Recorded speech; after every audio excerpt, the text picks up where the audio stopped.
كل عام وأنتم بخير بمناسبة عيد الفطر المبارك، عاده الله علينا وعليكم باليمن والبركات. عناوين الأخبار: استبدال شبكات الخطوط الثابتة القديمة في البنى التحتية بأسمرة. اختتام الأسبوع الرياضي الثقافي للطلاب ومديرية لوكا عنسبة.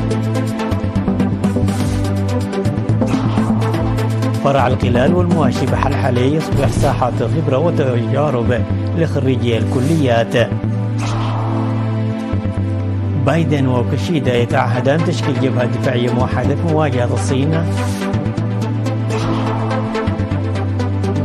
الأسواق الناشئة في مجموعة العشرين بقوة الصدمات الاقتصادية العالمية.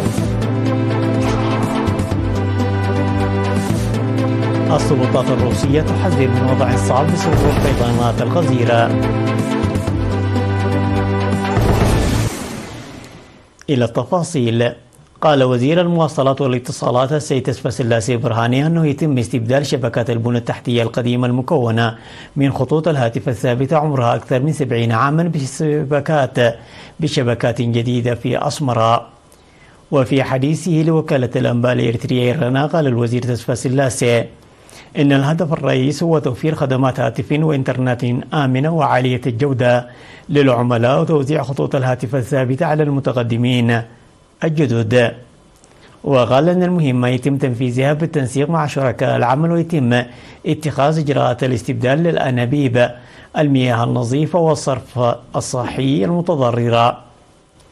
وذكر رئيس إدارة الاتصالات الإريترية السيد تخلي إسحاق أن العمل يجري من الساعة 6 صباحا وحتى منتصف الليل، ويتم صيانة الأرصفة في أكثر من 4000 متر مربع من ممرات المشاة في المناطق التي يتم فيها استبدال الخطوط القديمة. من جانبهم شكر الأهالي سرعة وكفاءة عملية إصلاح خطوط الاتصالات. ومن المقرر أن تبدأ عملية توزيع الخطوط الهاتفية الثابتة جديدا مطلع شهر مايو المقبل في المناطق التي يتم إصلاحها والمناطق المجاورة لها بحسب مكتب إدارة الهيئة.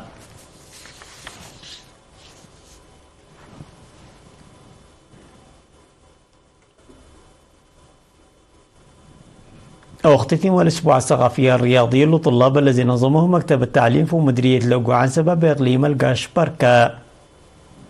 وقال مسؤول التعليم في المديرية الأستاذ سهية برهاني أنه شارك في هذا الحدث الذي أقيم في منطقة مغاركة خلال الفترة من 5 إلى 11 من إبريل حوالي 600 طالب وطالبة وأولياء أمورهم من المدارس الابتدائية إلى الثانوية، وتضمن مسابقات رياضية والصناعة والابتكار والرسم والرقص والدراما والشعر والخطابة وغيرها. وقال المشاركون إن المحتوى المقدم وروح المنافسة التي ظهرت كانت مثيرة للاهتمام للغاية، شاكرين المنظمين والمشرفين مناشدين في الوقت ذاته تنظيمه بشكل أوسع إدراكا لأهميته مستقبلا. وفي الختام تم توزيع الجوائز على الفائزين على مستوى الفصول والمدارس وكذلك على مستوى المديرية. أصبح فرع حلحلة التابع لمؤسسة القلال والمواشي منصة للخبرة والتدريب للشباب الذين تخرجوا من الكليات.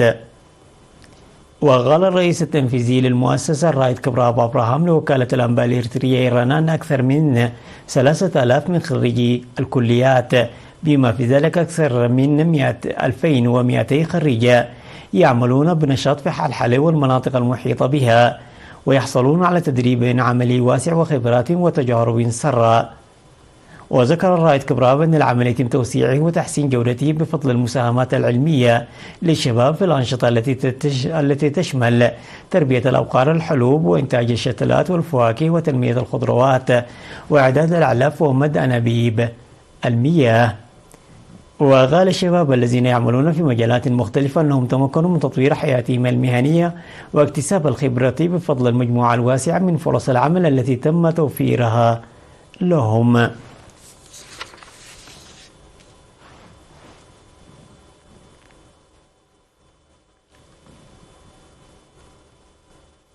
تجرى بمشاركة أهلية حملات تنمية واسعة النطاق في مديريتي عتيق ليزان وعلا برعي إقليم عنسبة تركز على الحفاظ على المياه والتربة.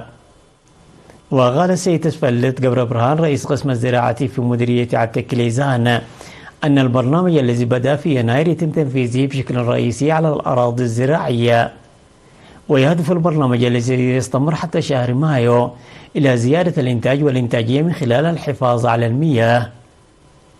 وفي الوقت نفسه يتم تنفيذ أنشطة مماثلة في ضاحيتي شعب سلبة ودبرسينا بمديرية علا برعد، وعليه وحسب تصريحات الخبراء الزراعيين تم إصلاح طريق بطول 7 كيلومترات في ضاحية دبرسينا، وإنشاء أكثر من 1100 متر من قنوات السيول التحويلية، وإنشاء حوالي 20,000 متر من المدرجات الزراعية في الحقول، وإنشاء أكثر 10,000 متر مكعب من الحواجز المائية. وأشار المشاركون بدورهم إلى فوائد الأنشطة الجارية وتعهدوا بالدفع نحو تحقيقها بطريقة منظمة للغاية.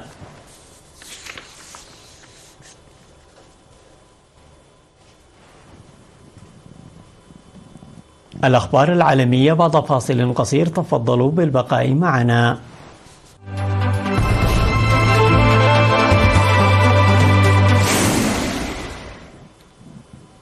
أشاد الرئيس الأمريكي جو بايدن ورئيس الوزراء الياباني فوميو كيشيدا بزيادة التعاون العسكري المشترك وإنشاء نظام دفاع صاروخي جديد، مما يعزز تحالفهم مع تركيز على الأعمال العدوانية من قبل الصين وروسيا وكوريا الشمالية.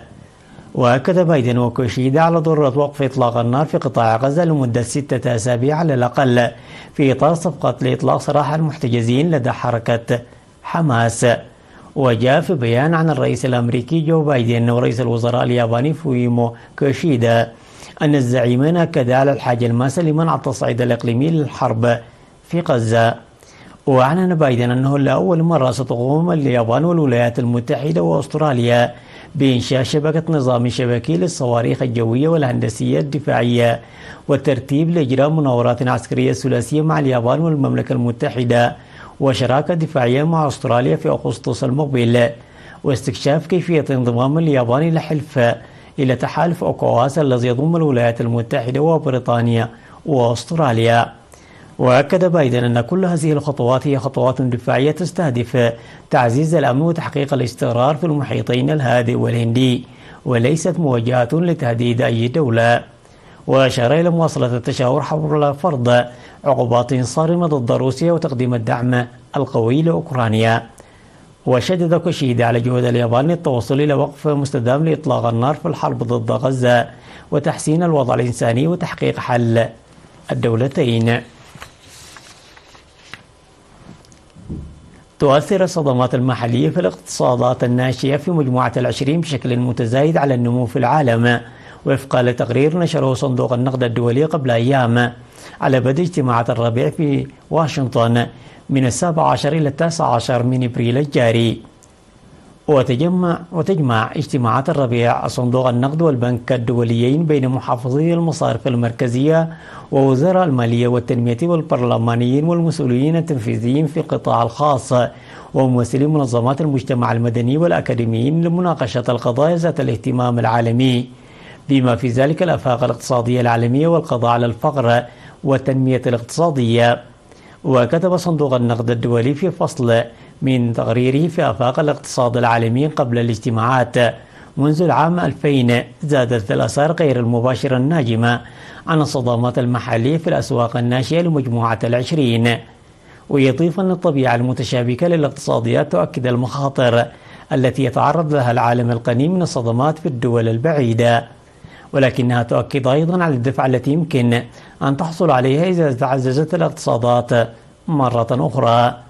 يشير صندوق النقد الدولي إلى أن الاقتصادات الناشئة ال10 في مجموعة ال20 وهي الأرجنتين والبرازيل والصين والهند وأندونيسيا والمكسيك وروسيا والمملكة العربية السعودية وجنوب إفريقيا وتركيا.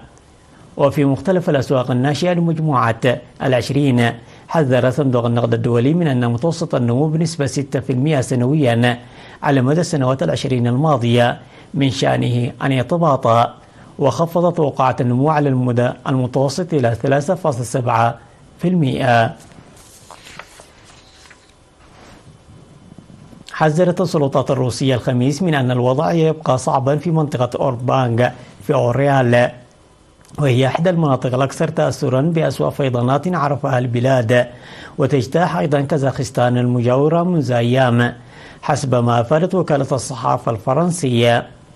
وفي منطقة توماسك في سيبيريا قمرت مياه نهر طوم طرقات مجتاحة مئات المنازل وعازلة 3 بلات عن العاصمة الإقليمية بحسب ما أفادت وسائل الإعلام الرسمية نقلا عن مسؤولين محليين. وأجلي أكثر من 100 ألف شخص من منازلهم في الأيام الأخيرة في روسيا وبشكل رئيسي في كازاخستان، وما زال مستوى المياه يرتفع في بعض المناطق. وتوجه وزير الحالات الطارئة ألكسندر غورينوكوف إلى أورنبورغ حيث لا يزال الوضع متوترا على خلفية الفيضانات بحسب ما أعلن طاقم الوزارة عبر تليجرام. وقد بلغ مستوى مياه نهر أورال في المنطقة 10.6 متر بحسب وزارة الحالات الطارئة، أي أنه تخطى بأشواط المستوى الذي يعد خطرا، وحتى النسبة القياسية المسجلة في عام 1942 واقع 9.46 متر.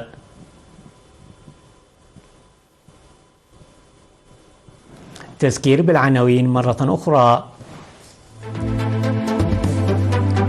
استبدال خطوط الشبكات الثابتة القديمة في البنى التحتية بأسمرة. اختتام الأسبوع الثقافي الرياضي لطلاب بمديرية لوكو عنسبة. فرع الغلال والمواشي بحلحلة يصبح ساحة خبرة وتجارب لخريجي الكليات. بايدن وكشيدا يتعهدان بتشكيل جبهة دفاعية موحدة في مواجهة الصين. الأسواق الناشئة في مجموعة 20 تقود الآن الصدمات الاقتصادية العالمية. السلطات الروسية تحذر من وضع صعب بسبب الفيضانات القذرة. وصلنا إلى ختام النشرة التي قدمناها لكم من الفضائية الإريترية، ومرة أخرى كل عام وأنتم بخير وإلى اللقاء.